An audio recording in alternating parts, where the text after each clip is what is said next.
Assalamualaikum warahmatullahi wabarakatuh. Ini Al-Fatihah khusus Damal Al-Qati Abu Suja' Ahmad bin Al-Husain bin Ahmad Al-Asfahani. Bi barakatil Fatihah.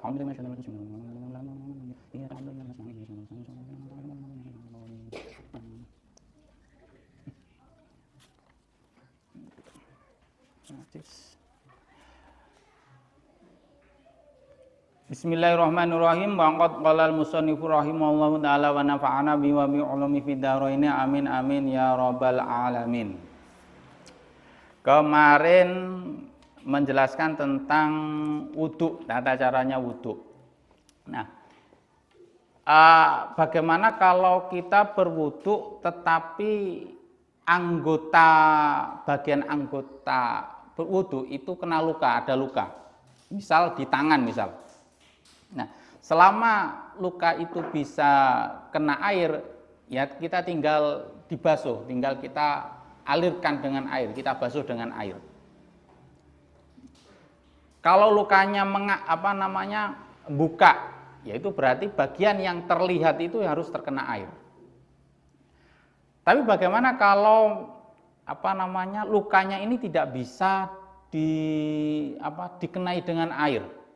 Misal tangannya nggak bisa dikena lukanya ada di tangan. Nah, di sini. Nah, luka ini tidak bisa dikenai oleh air. Gimana caranya? Misalnya di tangan tadi ya. Nah, untuk mazhab Syafi'i, wudu seperti biasa, kemudian tangannya ini yang tidak bisa kena air ini ditayamumi. Caranya wudu seperti biasa, ngusap muka. Kemudian ketika masuk tangan, nah ini dibasuh. Tapi ketika ini tidak kena air, nah ini diganti dengan tayamum, melakukan tayamum. Bagaimana tayamum? Tayamum itu di bab berikutnya ada penjelasan tentang tayamum, yaitu membasuh muka dan tangan. Nah, kemudian dilanjutkan.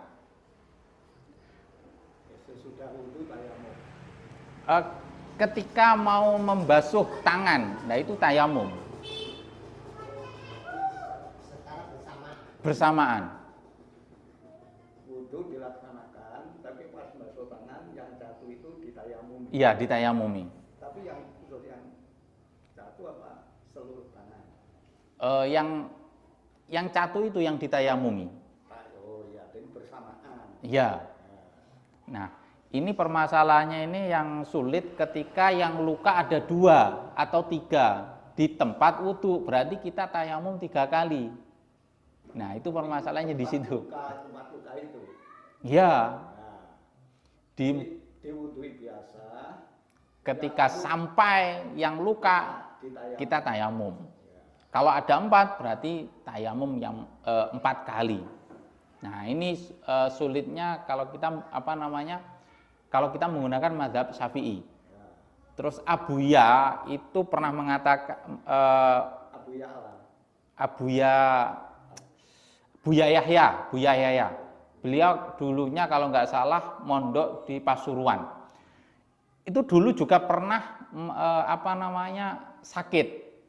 Itu sampai ada kayak ada cagak itu dulu itu. Itu pernah sakit.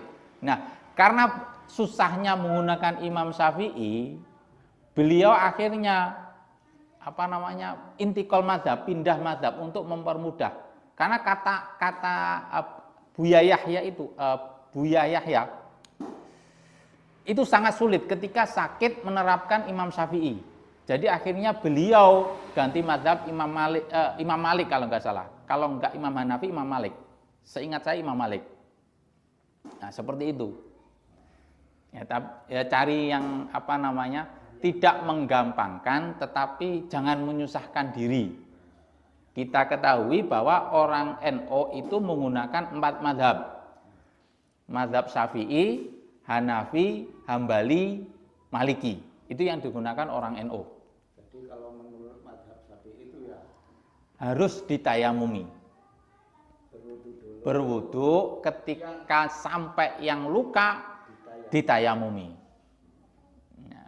Tuh, kalau enggak sapi. Tapi kalau yang luka itu umpama kena air enggak apa-apa ya. Ya dibasuh, berarti nggak usah ditayamumi berarti. Termasuk anggota zahir gitu kan. Ya. Pokoknya kalau bisa masih dibasuh dengan air, berarti nggak usah ditayamumi. Kalau bahaya dengan air ya. Ya harus ditayamumi. Nah itu tata caranya Imam Syafi'i. Tapi kalau sakit sangat parah sekali, ya kita cari solusi yang mudah lah. Tayamumi. Kalau sangat berat sekali sakitnya, itu saya dapatkan cerita dari Buya Yahya. Terus selanjutnya kita bahas tentang istinja, hal-hal yang jangan dilakukan ketika beristinja, ketika berkencing, ketika buang air besar, ketika berak. Ini hal yang jangan sampai dilakukan. Kalau bisa jangan dilakukan. Nah ini.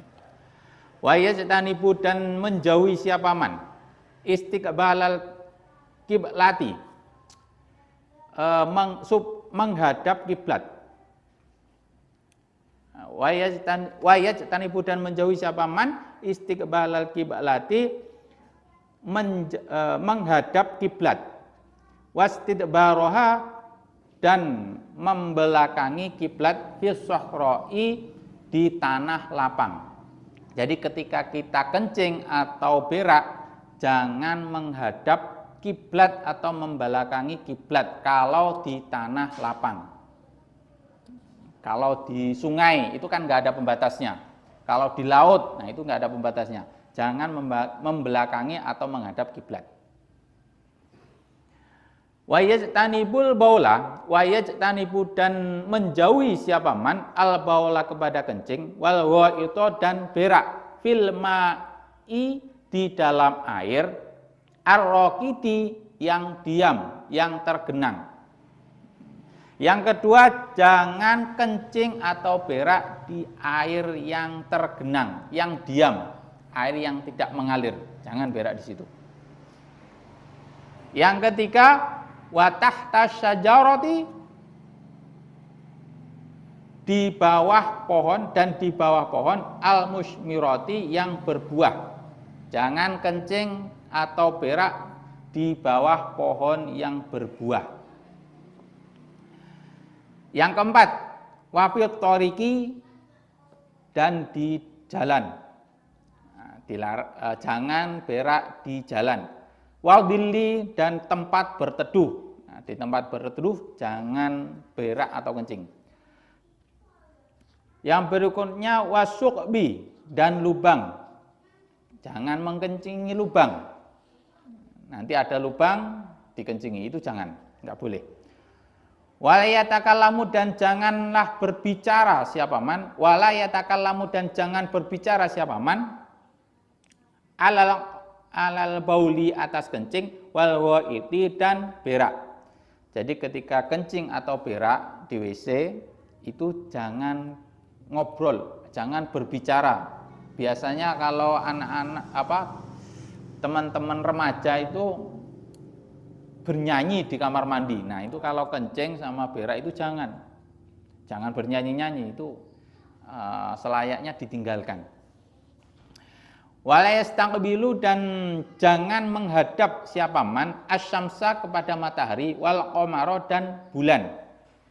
Wala yastadbiru dan jangan membelakangi siapa man huma kepada matahari dan bulan. Nah, di sini juga Syekh Abu Suja ini melarang kencing atau berak menghadap matahari dan bulan.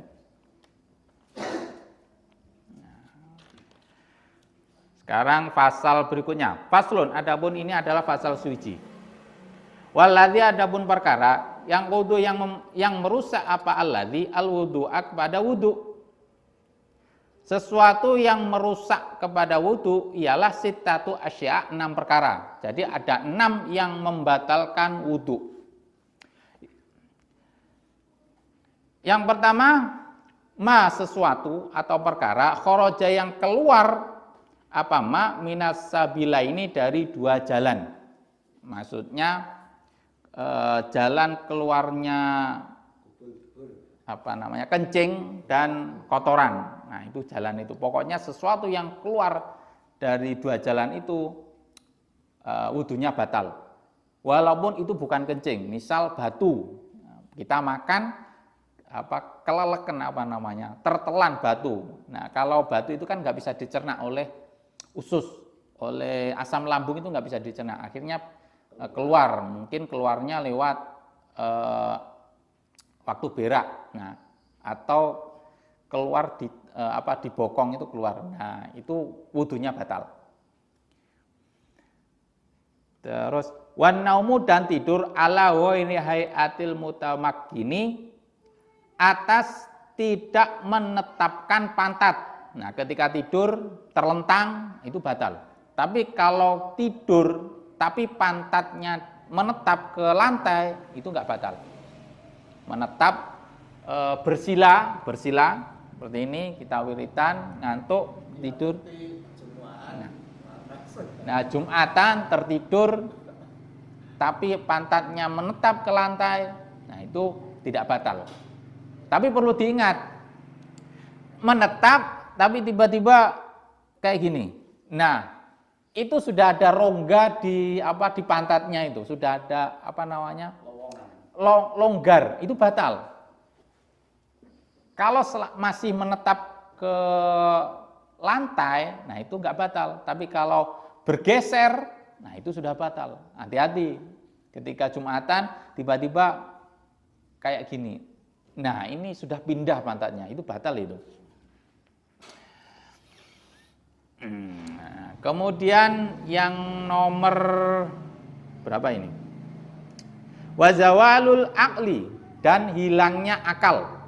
Bisukrin, sebab mabuk, au marodin, atau sakit, gila. Nah, tiba-tiba akalnya hilang. Nah, bisa karena minuman keras, narkoba, itu kayak orang linglung. Nah, itu batal itu wudunya. Atau sakit, naik bis, mau obat mabit, pusing sampai pingsan, nah itu batal wudunya. Walam surrojuli, dan yang berikutnya adalah memegangnya laki-laki almar'ata, kepada perempuan, al ajnabiyata, yang lain, maksudnya lain itu bukan mahram, min ghairi hailin, dari tanpa penghalang. Jadi laki-laki sama perempuan bersentuhan itu batal menurut Imam Syafi'i. Kalau itu bukan mahram. Terus ada sebagian kelompok itu istri sama suami itu enggak batal. Nah, itu pernah pernah Gus Bah itu ditanya, Gus, kenapa orang NU itu kalau suami istri itu kok batal? Dicampuri, digauli saja boleh. Tapi kenapa berpegangan aja nggak boleh? Berpegangan bukannya nggak boleh, berpegangan aja batal, dikumpuli aja boleh. Nah, jawabannya Gus Bah itu seperti ini. Wanita yang boleh dinikahi itu kan bukan mahram. Mahram itu adalah wanita yang tidak boleh dinikahi. Nah, sedangkan istri itu bukan mahram. Kalau bukan mahram berarti batal. Nah, itu jawabannya Gus Bah seperti itu. Nah, katanya Gus Bah itu tiba-tiba orang tersebut itu guyonannya itu mendadak ikut mazhab Syafi'i setelah dikasih jawaban seperti itu sama Gus Bah. Ajnabiyah. Jadi istri itu adalah ajnabiyah, orang lain, bukan mahram.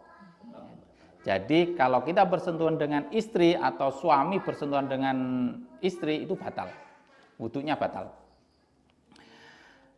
Kemudian wamasu farjil adami, memegang kemaluan anak Adam atau memegang kemaluan manusia bibatinil kafi, dengan dalamnya tangan. Maksudnya tangan bagian dalam. Nah, bagian dalamnya tangan itu ya telapak tangan ini yang putih ini. Kalau yang putih ini, telapak tangan ini memegang kemaluan anak Adam, maka wudunya batal. Kemudian wamasuhal qoti duburihi, dan memegang lingkarannya pantat anak Adam. Nah, itu kalau di pantat itu ada bulat. Nah, bagian bulat itu kalau dipegang, nah itu batal wudunya. Tiba-tiba gatal, kena kremi, nah kukur, kalau Jawanya dikukur, itu batal karena megang bagian lingkarannya pantat. Ala jadidi, hale atas kaul jadid. Nah, ini pendapat Imam Syafi'i ketika berada di Baghdad. Kaul jadid itu Ketika Imam di Baghdad. Ya, di Baghdad. Kalau qadim. Nah, ini di sini nggak dijelaskan kaul qadim. Di sini kita dulu nanti bisa ada. Nah, jadi sedikit cerita, Imam Syafi'i itu setelah belajar dari Imam Malik, beliau ke Baghdad. Ke Baghdad, dia berpendapat, nah ketika di Baghdad, itu beliau berfatwa, logikanya masuk pada orang Baghdad. Nah, orang-orang di situ pindah mazhab ke mazhab Imam Syafi'i. Orang-orang Baghdad itu dulunya ikut mazhab bukan Syafi'i, tapi ketika Imam Syafi'i di Baghdad dengan logika-logikanya yang sangat luar biasa, banyak orang-orang Baghdad itu ikut mazhab Imam Syafi'i. Kemudian cerita khalifahnya berganti siapa? Khalifah Ma'mun kalau nggak salah. Nah, kemudian beliau pindah untuk menjaga keilmuannya agar dari kejaran khalifah, agar tidak dipenjara. Akhirnya beliau Imam Syafi'i ini pindah ke Mesir. Nah, di Mesir masyarakatnya, perilakunya, terus adatnya berbeda di Baghdad. Akhirnya pendapatnya juga berubah. Ada yang berbeda dari fatwanya yang ada di Baghdad. Nah, ini yang dinamakan ketika Imam Syafi'i di Mesir ini dikatakan kaul jadid. Ada kaul qadim, ada kaul jadid. Kaul qadim itu ketika berada di Baghdad di Irak, kaul qadim berada di Baghdad. Kaul jadid ini ketika di Mesir. Makanya budaya Indonesia itu berbeda dengan di Timur Tengah misal. Nah, makanya Islamnya tetap, tata caranya Islam tetap, tetapi disesuaikan dengan kebudayaan Nusantara. Jadi bagian yang tidak boleh dilakukan menurut Islam ya ditinggalkan, tetapi yang sekiranya tidak melanggar aturan agama Islam tetap dibudayakan. Nah, banyak budaya-budaya Nusantara. Kaul qadim di Baghdad. Kaul jadid di Mesir. Oh iya. Di Mesir.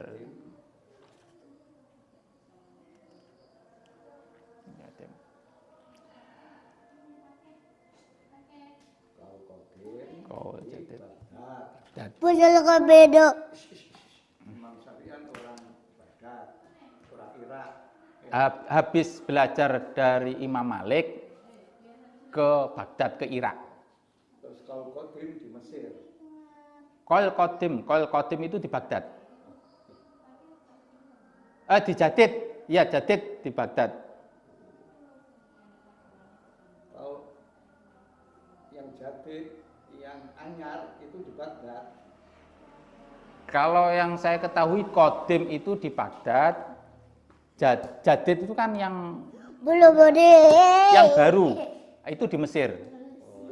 Yang Qadim yang awal di Baghdad, kemudian Imam Syafi'i pindah ke Mesir itu kaul Jadid. Di Mesir. Iya. Bola saya bodi. Mungkin cukup sekian. Assalamualaikum warahmatullahi wabarakatuh.